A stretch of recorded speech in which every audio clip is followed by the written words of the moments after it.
What's going on, y'all? It's your boy Josh, the Screen Gazer, and I'm back talking about another movie that I've actually been anticipating for a long while.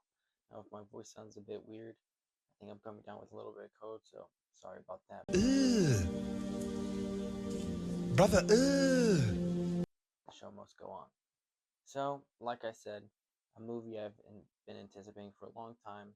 A lot of interviews that I've seen, a lot of the publicity stunts that they've done.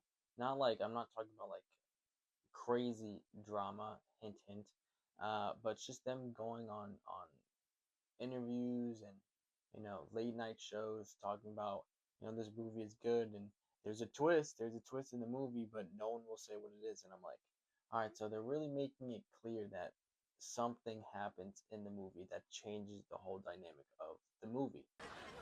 What the hell's going on over here? It stars Zendaya. Love me some Zendaya. Euphoria, Challengers, Spider Man, Shake It Up, if you know, you know. As well as Robert Pattinson. Never been a fan of the Twilight films. I've been more of a fan of stuff he's done after Twilight, like Good Times or Mickey 17. And I'm probably forgetting a couple other stuff. Dune Part 3 that's about to come out in December. I'm excited for that. Also starring Zendaya as well. But I'm talking about the drama. Now, it's listed as a romance, right? And I saw the director. His name is Christopher Borgli. I don't know if I'm pronouncing that correctly. Hopefully, I am. But it's a Norwegian name because he is Norwegian. So he's a Norwegian director, and I'm like, I've never heard of him. Let me see what he's done. Now, some of the stuff I've seen him do, it's a lot of like comedy horrors, and it's like only an hour and a half.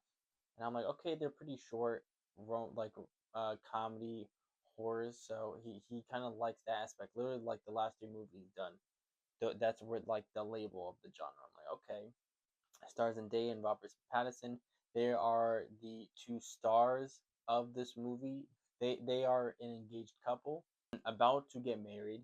The It shows like how they met and all the stuff they've been through within the 2 years and all that, and it's leading up to the marriage because like we start like 4 days right before the marriage.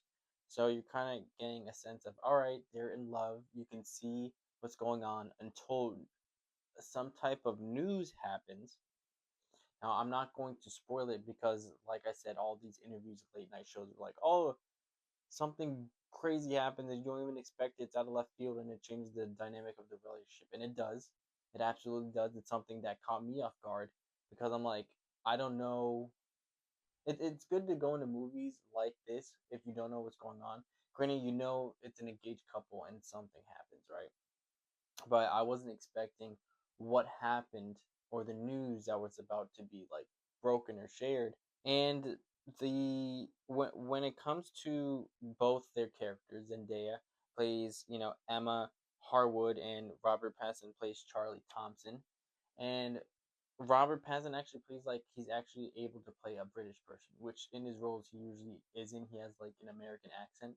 A lot of I feel like Zendaya and Robert Pattinson's characters, like their real life, aspects and stuff like that, are I feel like entwined into these characters. Now, not all of them, like not all of their aspects, but I feel like they casted perfectly or they looked for the right actor and actress for these roles. But like I said, uh, the news happens. It changed the whole dynamic of the movie, and there's so much stuff that I would love to say, but I do recommend you go watching it blind for yourself because I don't want to ruin it, for you.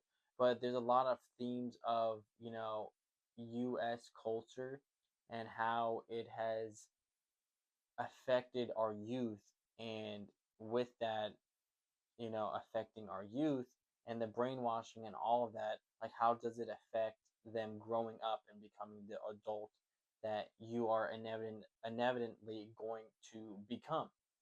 And it touches on that character or that culture topics of you know the now USA agenda, um, kind of accurately with both Robert Pattinson's character, who's from obviously the UK, so he has that outside perspective, and Zendaya, who's grown up in the US.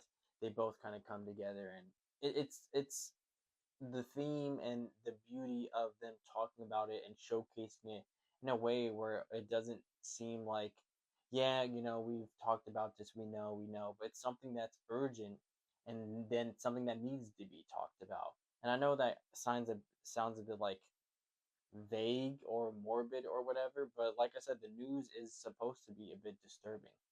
8.4, forget that last one. 8.4. I think it was the editing style was fantastic. The way it almost felt like you were disassociating with the characters because the way they edited so many different like storylines. Because you know how you sometimes get in your head where you overthink so many different scenarios. The way it was edited, it made it kind of acted on those scenarios, and it was beautiful because you're like, is this like what's real? But then obviously as you watch the movie, you're like, okay, it's just them in their head. But I thought it was really well done. I thought Christopher Borgli did a really good job in that, and now I have him on my radar, so I'm excited to see what he has in store for years to come with his directing style and the movies he makes. So that's it, y'all, and I'll catch y'all in the next one.